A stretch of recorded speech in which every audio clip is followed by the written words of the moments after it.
Hello everybody and welcome back to my channel.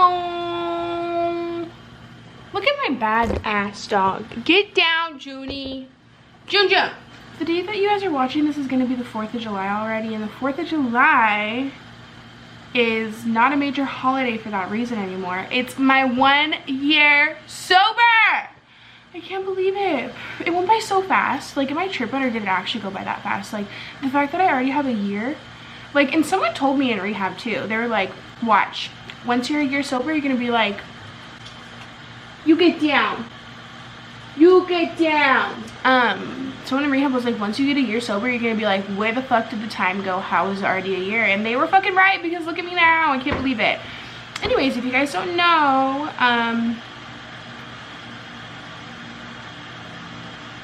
oh my god. Hold on. In recovery, like at meetings and stuff, when people hit their year and like every year after that, they get a cake and they sing happy birthday to them because it's their sober birthday. I know that someone else should make the cake for you, and I'm not bringing this to a meeting, but I thought that to celebrate with you guys, I would make a cake. And I already baked them. They were literally just fucking, what's it called? Cakes from a box. And I made them, but I needed them to be cool before I could decorate them. But we're gonna try to make a vintage heart cake, like one of these, or like one of these, and we're gonna make it pink, in different shades of pink, and I'm gonna have glitter, and I'm gonna write 1 year on it because I have 1 year sobriety. I can't believe it.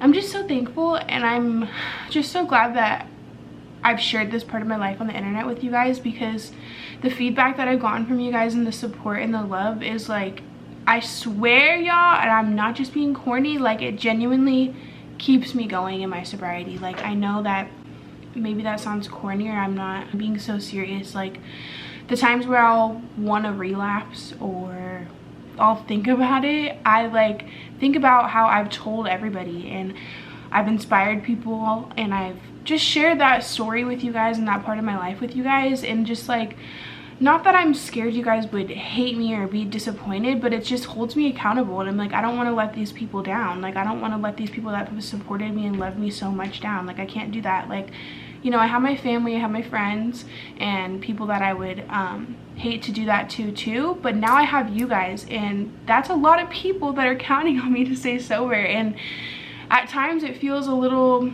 overwhelming, but at the same time, like, I'm so thankful that I have you guys to hold me accountable, and I'm thankful that I have you guys to support me and love me along the way.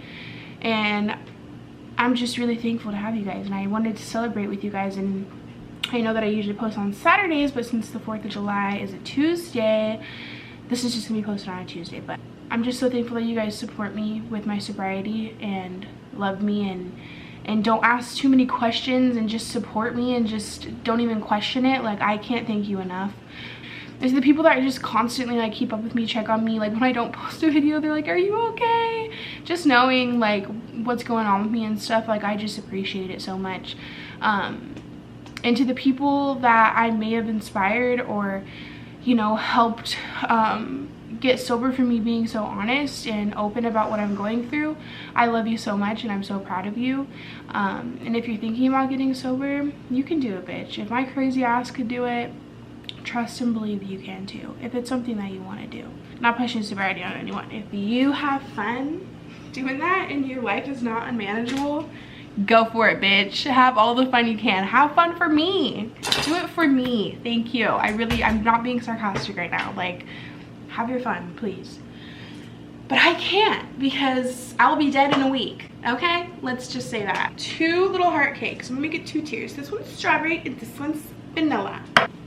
I need this damn butter to fucking soften, so I'm gonna cut it up into thin slices, and hopefully it goes by faster.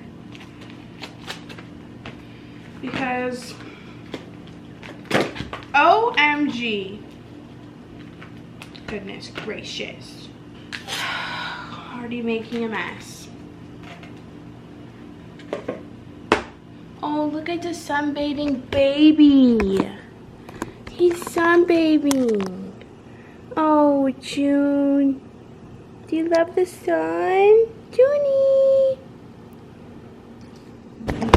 Oh, you're on TV, sorry. I'm not TV, Grandma. What? Yep, you are. If I'm on TV. Okay. On the phone TV. Of the phone TV? Got it. I just can't believe I'm almost a year sober. I can't believe it. I'm like I know it's just like my life compared to this time last year to right now is just actually insane. Like, it's really crazy. Like, 2022 was a really bad year for me. It was the beginning of that, the end of 2021 and the beginning of 2022 was just really bad for me. Like, it was a really bad fucking time, bitch. And it's just crazy to see where I'm at right now. I know I haven't shared a lot about like what drugs I did and all that stuff, and I know that you guys are curious because sometimes you guys ask questions and whatever. Maybe, I don't know, I guess I'll talk about it.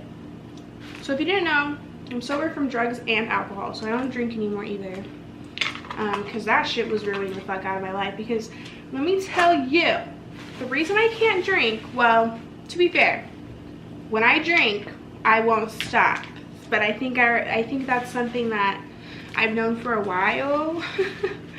When I'm drinking, I will constantly be worried about my next drink. I will constantly, and I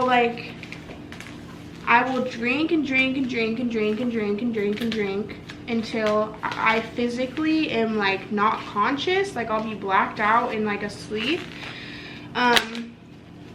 or I'll just drink until there's nothing left, and when there's nothing left, I would look for more, and I will drink and drink and drink until I physically cannot even pick up the bottle or whatever I'm drinking. And like, I'll drink until I get to that point, and then I'll wake up and I would do it all again.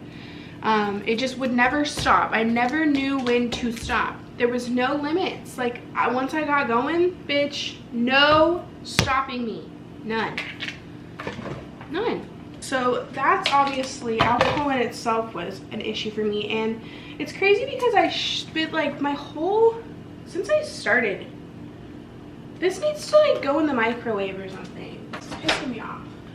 Anyways, like I was saying, I low-key knew since I started drinking that I had an issue, and like that's when I got drunk for the first time at 13. Even from the very first time I started drinking, I had an issue. Like, I just never knew when to stop. I don't know how it genuinely works, but addiction and alcoholism like runs through my whole entire family, both sides, everywhere, bitch, both sides, double whammy.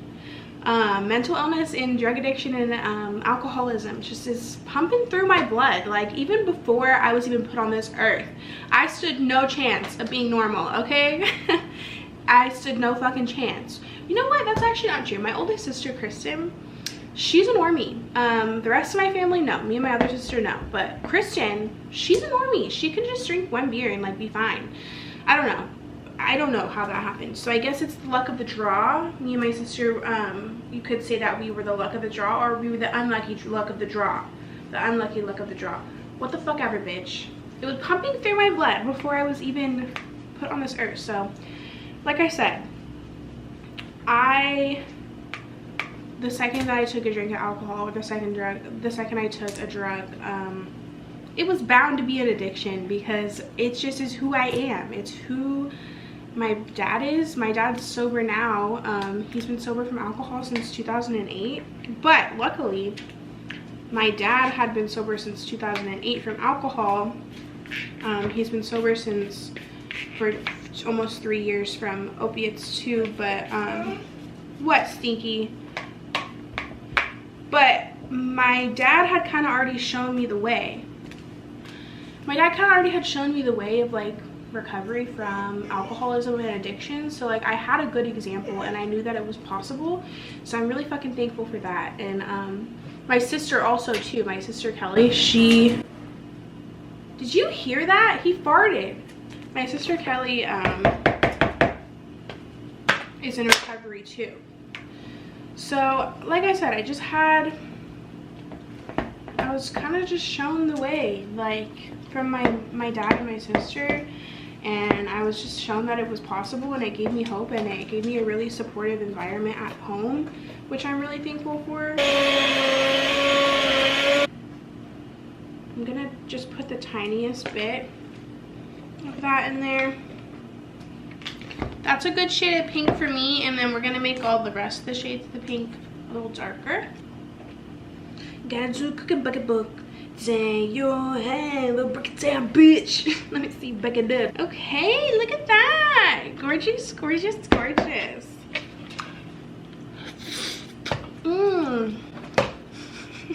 What I was saying was, I knew I was doomed from the second I fucking tried alcohol. Just because I saw my dad as an alcoholic growing up, and it was really bad, very traumatic, and I saw that, and then when I tried alcohol, I was like, what? This is why he likes it so much. I was like, that makes sense. Yeah, I figured that out, but yeah, then I was doomed. And then I had a really bad, like, I drank a lot in high school, like a lot, like that's all me and my friends would do, and my parents told me, I don't care, bitch, I'm eating this, no one else. My friends would come to drop me off after like a night out or whatever the hell we were doing, and my parents would have to, like, you know, drag me inside like a pretty much lifeless body because I was so fucking intoxicated that I wasn't even there. I couldn't even walk, couldn't do anything, couldn't talk, could barely probably breathe. Oh, and then when drugs came in, oh my god, bitch, that's when things started to get bad. I honestly couldn't tell you the first time that I tried any type of drug. I mean, I smoked weed for the first time in middle school, and I smoked a lot in middle school, but the weed was not my problem, bitch. My problem was cocaine, Xanax, anything I could get my hands on. I didn't have a specific, I didn't care to, like, I didn't have a preference of an upper and a downer. I just like to do them both at the same fucking time, which made me batshit insane, okay? I've never done drugs without the confidence of when I drank alcohol, because every time I would drink alcohol, my mind would instantly be like, I'm gonna do blah, blah, blah, blah, and then I would have no morals, and then I would do them. So that's why I can't drink alcohol, because maybe it wasn't my complete drug of choice, which maybe it is. Oh my god, guys, look at this, by the way. There's a little nibble because somebody named Junior wanted to fucking eat it. Junior fucking ate it, guys. He took a little nibble. Gotta fill this in too, I think. I think I'm gonna need more in that one. Okay, strawberry on top. Is this one not gonna come out? Whoops. Oopsie daisy. Ooh, she's gonna be so cute. Gorgeous. Gorge. I really don't know exactly what I'm doing, but I think I watched enough Cake Boss I can kind of understand. But I know a crumb coat is pretty important. Why? I don't know. Anyways, I knew I was doomed. Did that stop me? No, and I always kind of knew when I was younger that I had a problem already. Like, it didn't really take me a long time, just because, like, I noticed I drank way more than my friends, and, like, not even in, like, the I can hang, like, no, like, I couldn't even hang, but I just would not stop. And I had several people point that out to me. They would be like, you can't stop, like, why don't you just stop? Like, at the end of the night, remember how I told you guys that story about how I broke into Albertsons? I didn't tell the details of, but maybe I did. I was on a shit ton of cocaine that night, and the motive behind obviously stealing more alcohol at 4 a.m. was because we ran out, and I couldn't even finish the night without more alcohol. Like, wouldn't you just think, like, okay, you guys already drank a whole handle, like, just stop then? No, my alcoholic ass needed more, and that is why I broke into there, because I needed to keep the night going. My drug addiction didn't really get too bad until like 2017, I was introduced to a lot of different drugs, and like I was hanging out with a lot of people that supplied the drugs, like they were the dealer, so it was just easy to get them, and I didn't have to pay for them, you know. And that's where that started. And I swear, you know how people say like, oh, I need drug, what was that? Or I try anything once, I try anything twice, because say I didn't like it the first time, I'm gonna try it again to make sure I really don't like it. That's why I need to be sober. I was very addicted to drugs at, like, when the pandemic started, because I had nothing else to do. I was like, had a really bad phase of doing benzos in that time, but then I got to a point where I was taking so many a day that I was like, wait, I have a problem. So then I had called my health insurance and I was like, hey, I need medical detox, but I know what, because no one knew I was getting high every day. No one knew. And that low-key makes me kind of sad, because like, how did no one notice how bad I was struggling?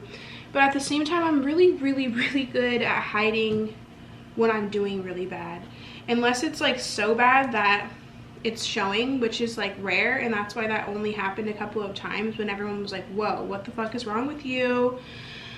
Because I was really good at hiding how bad I was doing. So yeah, I can't really blame anyone for not noticing, I guess, but it just kind of sucks. Like, I was living with my ex-boyfriend at the time, and he had no idea. I slept in the same bed as him every single night, and he had no idea I was high off my ass. And bitch, when you take 15 Xanax a day, it's noticeable that you're fucking high. So it's kind of like makes me sad no one cared enough to notice. And I guess like at that time I was pretty distant from my family, so I can't even say, oh, they didn't notice, because I was in a relationship and whatever. So I can't even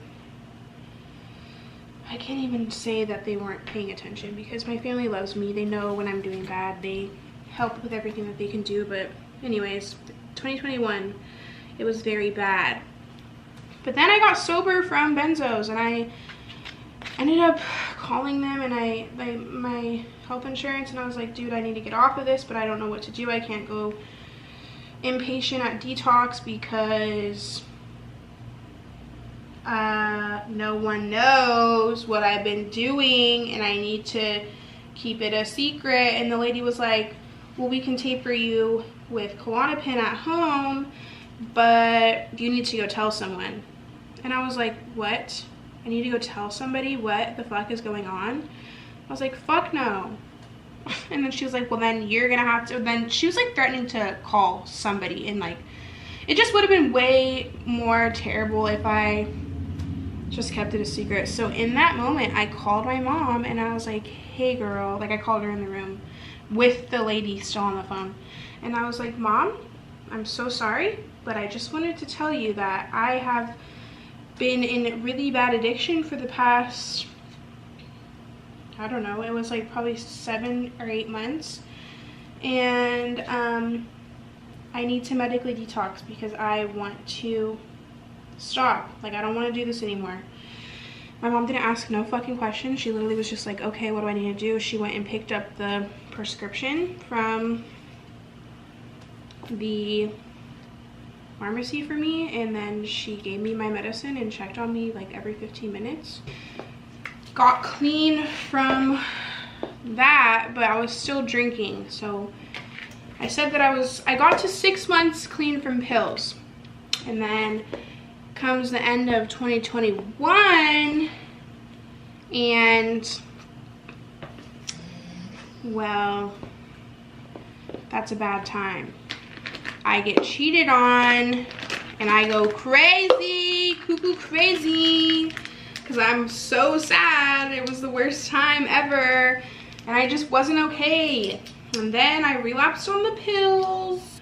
Oh, I went crazy, bitch. Yeah, and then I got cheated on and I went cuckoo crazy, and then like a month went by, and then I tried to off myself twice, put myself in a coma.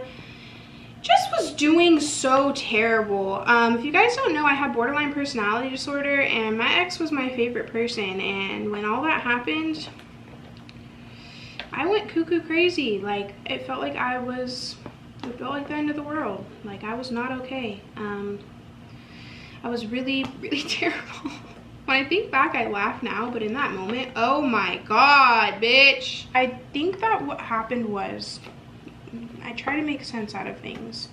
I think that what happened was I was so not okay and depressed and down, and I didn't know what to do with myself, and I had already relapsed on pills, and I was drinking day and night, waking up in the morning, just constant, like a bender for a long time, just non-fucking stop. And I think I didn't know how to cope after I was almost gone, like after I tried to kill myself. I don't think that I knew what to do with myself. I think that I was confused, and I think that I had a really weird sense of like identity. I don't know, I was going through it. Like, I had no idea how to deal with my emotions, and I kind of just did not stop. And my addiction got so bad after I tried to off myself and was in a coma twice.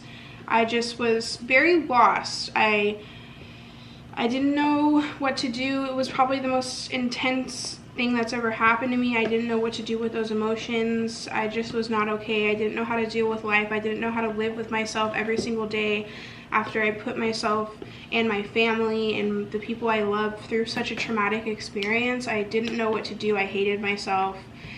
I just was terrible, and I really believe that's why I started using so much drugs, because I didn't know what to do. I didn't know how to cope.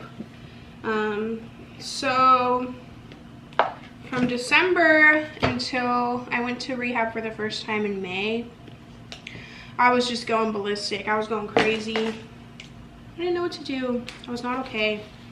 And then it got so bad. I had like the police called to my house so many times, the PERT team at my house like every other day, just doing terrible. And my family was like, Korie, you need to go to treatment. Like, this is not okay. You need to go get help. Like, you need to get sober. You can't do this anymore. And I was just like, not okay. And I was like, okay, let me get them off my back. I'll go to treatment. So I went to treatment for the first time, and I was there for, I think I was there for only 2 weeks. I just wanted to get everybody off my back. So I went, and then when I got out, I don't really know if I had hopes to be sober. I don't really remember. My mind was still in such a fog at that time.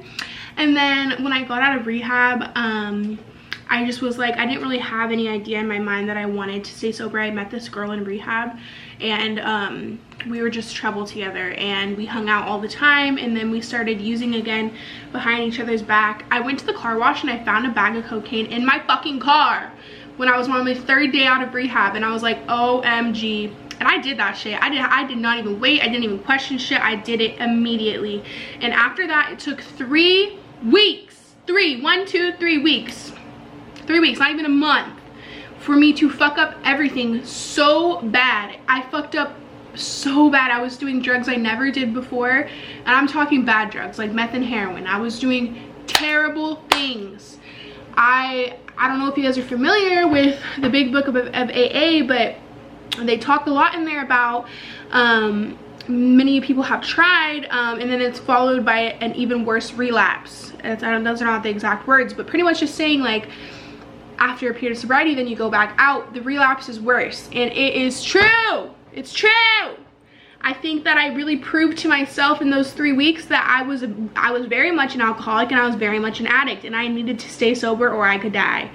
And I was really shown that. It was shown right in my face. It took 3 fucking weeks, and I was like, OMG, I can't do this anymore. I can't. It took me 3 weeks to beg and tell my parents I need to go back. They saw I was doing terrible. They were kind of suggesting I go back, but it took 3 weeks for me to want to go back myself. And I literally was like pretty much begging on my knees. I was trying for so long to get back into the same rehab that I had went to the first time because I really loved that place, and they were like not gonna let me back at first, and I was like, what the fuck? I don't know what I did to make them not want to let me back. But anyways, long story short, they let me back, and I went there and I got sober. I went there with a different mentality. I went there to do it for myself. You're not going to get sober if you do it for other people. I know that this is a hard concept to understand because we don't really care about ourselves when we're drug addicts. We don't. We put terrible drugs in our bodies. We don't care if we live or die. We don't care about ourselves. Obviously, we don't care about ourselves because we are doing drugs every single day, ruining our lives, ruining our relationships, our family dynamics, everything. We're ruining everything. So why would we get sober for ourselves when we don't even care about ourselves? Okay, I get that. At first, you got to do it because you care about the people around you, and you care about, and they care about you. So let that fuel it at first. But when you get to the right state of mind, you got to start doing it for yourself, because if you do it for everybody else and just do things because it's gonna make other people happy, it's not gonna happen. Obviously, like, it's hard to care about yourself in the beginning, but time will come and it'll make sense, and you'll feel like you want to do things for yourself eventually. Anyways, so I went again, had a different mentality, and I stayed sober. And since the 4th of July 2022, I've been sober, and that's a year and a couple of days. And I just can't believe so much has changed. Like, now I'm a peer support specialist. I took my training. It's like a training through NAMI, and my mom does it, and so does my dad, but my mom has a job in recovery. She does more like mental health stuff. She works for a different company, but I wanted to do that too. I wanted to be able to, I feel like I thrive from helping people, and I felt like I just needed to do that, and use pretty much all a peer support does is they use their lived experience to help others. That's like their whole role, like being a peer to somebody and just showing that recovery is possible, and that you get to share your experience with them and how things went, and hopefully give them hope. So I went and I got that certification, and I took my exam, and now I work in an outpatient treatment facility for substance abuse, and I've been working there since May 15th. It's been like a month and a half, and it's just crazy to see the complete 180 that I did. Like, this time last year I was doing drugs that I swore up and down I would never even touch, and I was doing them, and now I'm like healthy and I have a will to live. It sounds so crazy, but like, I genuinely like didn't want to be here, and I proved that a lot of times by trying to take my life. And oh my god, why am I crying? That's ugly. Let me get my cake. Oh my god, let's not cry.